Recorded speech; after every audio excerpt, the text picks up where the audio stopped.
something even wheat and corn cannot offer. But in the last century, we didn't just forget it, we made it illegal. What if I told you there is a seed older than every modern farm, a seed that carries complete protein, something even wheat and corn cannot offer, a seed that grows in soil so dead that even weeds give up, a seed so powerful that ancient civilizations called it the fountain food. But in the last century, we didn't just forget it, we made it illegal. Entire states banned it. Federal agents burned fields. Researchers studying it were arrested, and its name became a whisper. Yet beneath the laws and the fear, this seed did not disappear. It waited. This is the story of the superfood that threatened billion-dollar industries. The crop so versatile, so regenerative, so nutritionally perfect that America outlawed it. To see the truth, we must return to its origin. We begin in the Yellow River Basin of ancient China 4,800 years ago. Archaeologists excavating Neolithic pits found pottery sealed with an oily residue. Inside that residue were microscopic seeds, pearled, oval, rich in omega oils. Hemp seeds. Not the intoxicating plant, the grain, the food, the medicine. Chemical analysis revealed something extraordinary. These seeds contained all 9 essential amino acids, complete protein, rare in all of nature, and almost unheard of in ancient agriculture. Early humans didn't stumble onto this crop. They cherished it. It grew without irrigation. It tolerated frost. It resisted pests naturally. Its roots restored nitrogen to the soil. Where wheat exhausted the land, hemp repaired it. Ancient farmers didn't call it hemp. They called it the plant of 1,000 gifts: food, fiber, medicine, oil, building material, rope, cloth, paper, feed, fodder, fuel. One plant, 10,000 uses. And above all, a seed that kept entire civilizations alive through famine. Modern science confirms what ancient midwives and physicians already knew. More digestible protein than soy, a perfect 3-to-1 omega ratio, 20 amino acids, magnesium, iron, potassium, naturally cholesterol-free, soluble and insoluble fiber, anti-inflammatory compounds, and 0 gluten. A single handful could sustain a traveler for a day. A bowl could feed a family. A storehouse could carry a tribe through winter. This wasn't a crop, it was a survival system. And yet, despite feeding the ancient world, its greatest threat was never drought, frost, or famine. Its greatest threat was the modern age. By 1000 BCE, Persia grew vast fields of hemp for food and oil. India used it in Ayurvedic remedies to treat inflammation and digestive disorders. Greece fed hemp seeds to soldiers before long winter marches. When Rome expanded, they adopted hemp instantly, not just for rope and sails, but as a stable food supply for legions on the frontier. In Europe's Middle Ages, monasteries cultivated hemp in cloistered gardens, using the seeds to produce milk, flour, and medicinal oils. And when settlers crossed into the New World, they carried hemp with them. But in America, something different happened, something that would shape centuries. The crop outperformed everything they planted. Tobacco destroyed soil, cotton devoured water, wheat demanded fertilizer, corn required constant labor.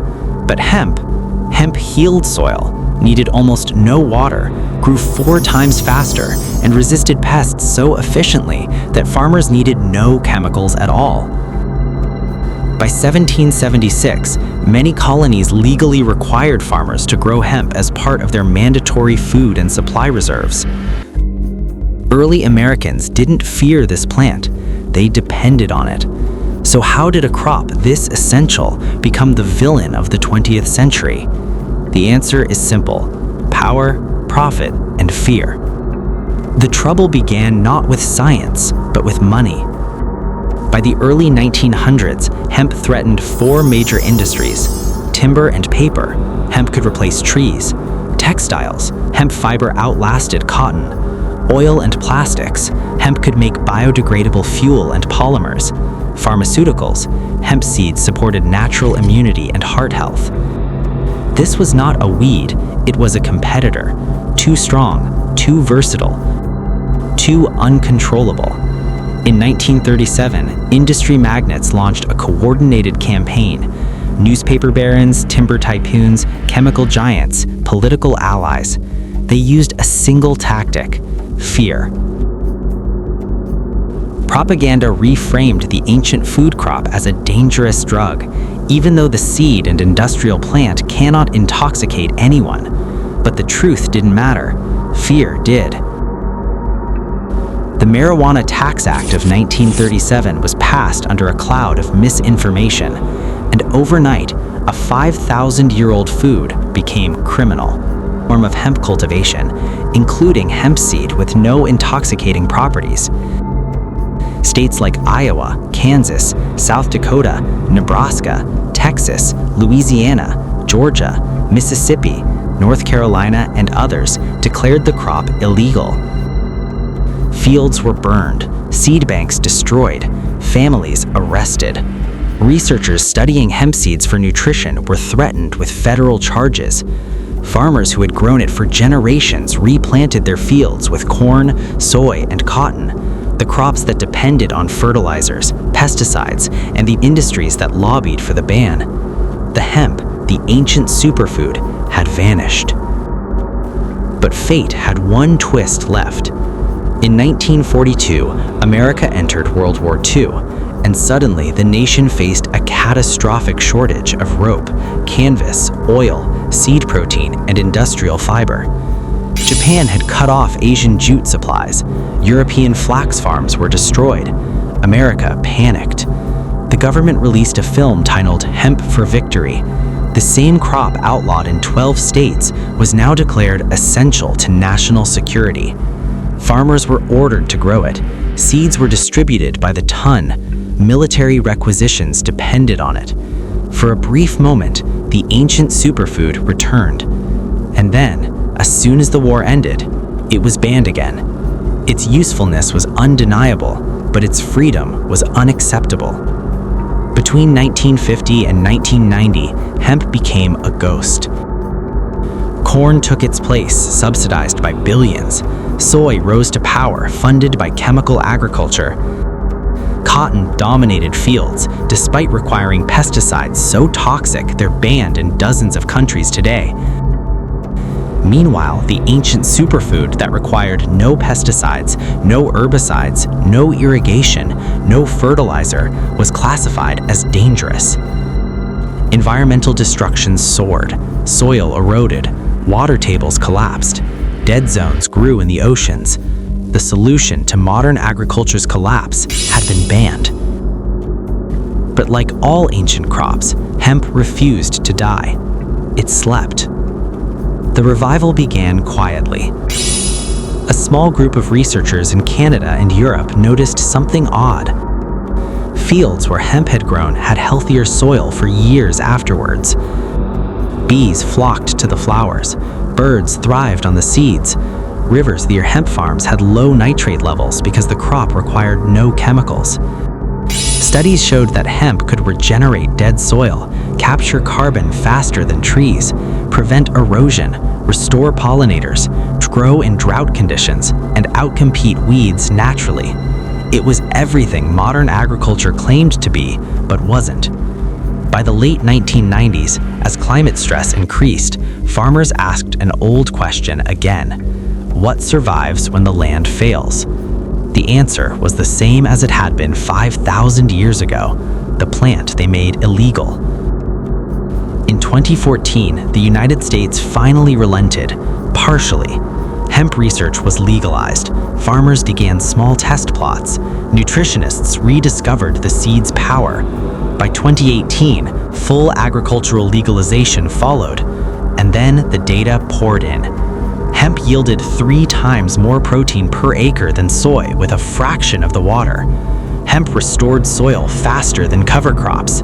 Hemp products replaced plastic, wood, cotton, paper, fuel. And the seed, the ancient forgotten seed, emerged as one of the world's most complete foods. The crop banned in 12 states was now called the future of climate-resilient agriculture. Today, climate models predict that by 2050, corn yields may fall 30%, soy may collapse in dry regions, cotton may become non-viable, fertilizer shortages may increase, water scarcity will reshape agriculture. And yet, hemp can grow where corn cannot. Hemp can thrive where soy fails. Hemp can produce food where cotton dies. It is not a miracle crop. It is simply unforgotten wisdom. A plant engineered not by laboratories, but by time. A survivor, a healer, a teacher. The story of hemp is not about prohibition. It is about recognition. For thousands of years, farmers saw this plant not as a threat, but as a partner. They planted it not because it was profitable, but because it kept them alive. Today, we call it a superfood, a regenerative crop, a climate solution. But to the end, if this vault opened something for you, subscribe to our channel, hit the bell, and share this story so the knowledge that fed our ancestors does not vanish again. The next vault opens soon.